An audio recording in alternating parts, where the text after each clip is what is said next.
All right, today we're diving into something that claims to be a total revolution in how we figure out what things are actually worth. It's called the Atlantic City Protocol, and yeah, it's a big deal. The goal? To change pretty much everything about asset value. So let's get right into it. So it all kicks off with this incredibly bold statement. Forget the 38 trillion. That's noise.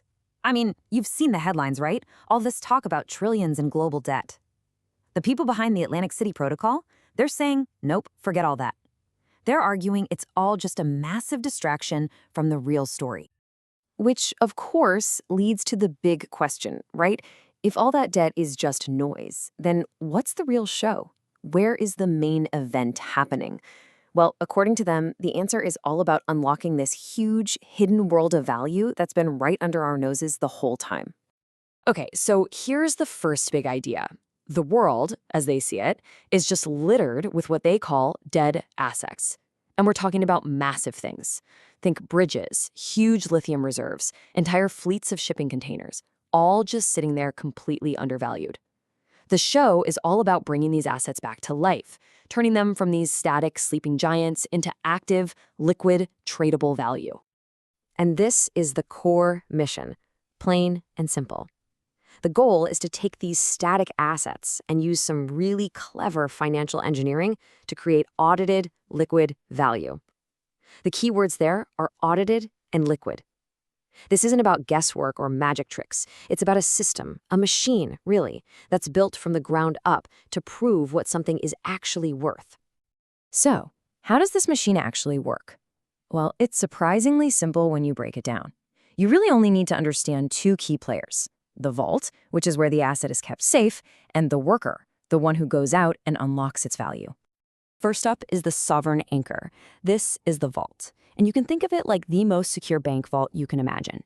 It holds the actual physical asset. We're talking the port itself, or the literal lithium in the ground. And here's the absolute golden rule. The asset never moves. It stays put. This is what makes a whole system so stable. It's the bedrock. And now for the worker who is our hero in this story, the VBD curator.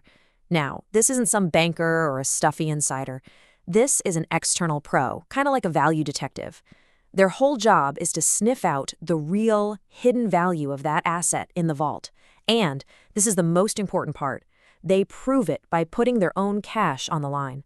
They have real skin in the game.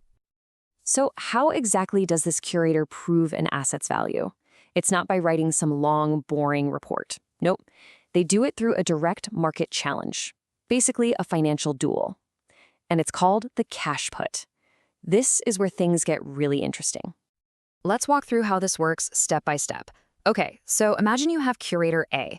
They look at an asset and think, hey, this thing is way undervalued. So they buy the right to value it, let's say for $100.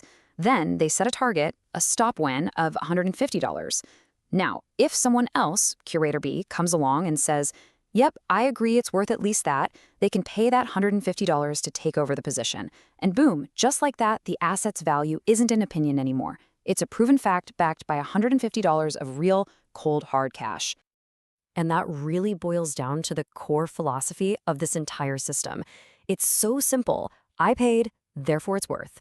It completely throws out the old way of thinking, I think it's worth this, and replaces it with the undeniable logic of, I just paid this much for it, so that's what it's worth.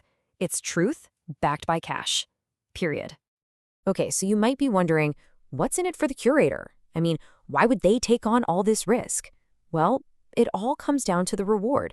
And let me tell you, the incentive structure here is pretty massive. Just look at this breakdown of all the new value that gets created, that capital gain. A staggering 80% goes directly to the VBD curator, the person who actually did the work and took the risk. The source material actually calls this aggressive justice. The other 20% is split between the asset's owner and system costs. But the message is loud and clear. The person driving the value gets the lion's share. But here's the twist. It's not just about being right. It's about being fast. This whole system is built for speed. A curator who moves quickly and reveals that value gets their full 80%. But a curator who sleeps on the asset, who just sits on it, they start facing a progressive penalty that can eat up to 72% of their share. In this world, inaction literally costs you money. Now, it's not all stick and no carrot. The system isn't designed to be purely punishing. There's actually a safety net built in.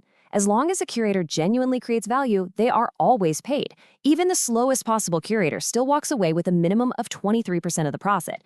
So the principle is really clear. Honest work always gets rewarded. It's just that laziness gets taxed. So when you pull back and look at the big picture, what is all this really about? Well, it's a direct challenge to the old guard.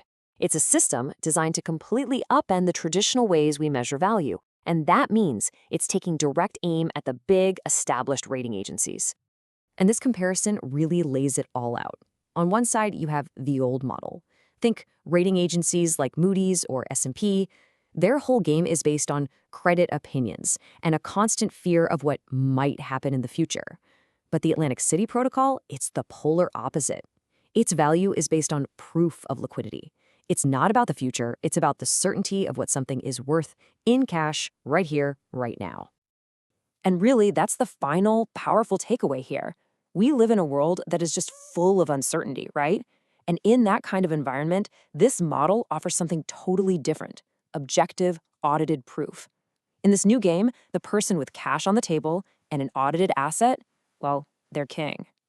So it leaves us with this final, kind of provocative thought. What actually happens when an asset's value stops being a matter of opinion and starts being a matter of fact?